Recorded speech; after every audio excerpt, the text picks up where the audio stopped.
Jo us explicaré la senyora Desastre. Un dia la senyora Desastre tornava fer tard a la feina, amb les seves cametes petites correlles i amb els seus quilos de més. Tota la gent que la veia de bon dematí ja se'n reia al veure-la, perquè un dia va sortir amb la camiseta del pijama posada i un altre dia amb els rulos posats.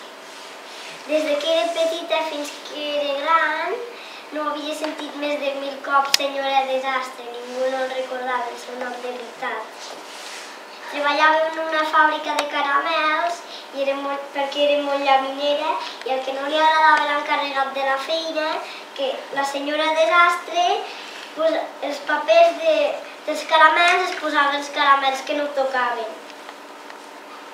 La senyora Desastre vivia en un turonet i tenia un hortet petitet que hi plantava moltes patates.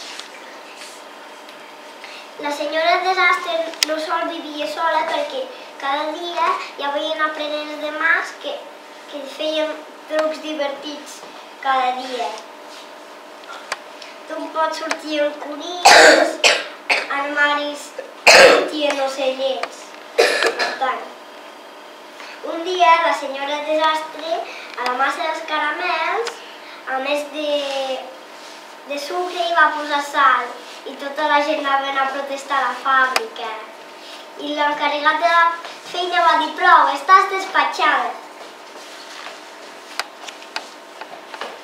En tornar a casa sabia que hi havia una altra desgràcia, que estava a punt de fer una tempesta. La tempesta era tan forta que com un gegant tirés galletes d'aigua pels núvols.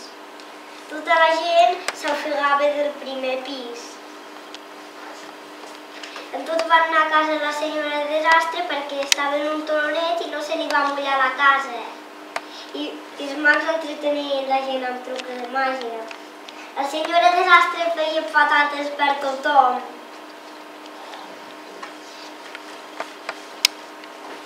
I per agrair la senyora Desastre van posar globus i banderetes per agrair-la a la plaça. L'alcalde li va donar una medalla per la presidenta dels desastres. I aquest conte s'ha acabat.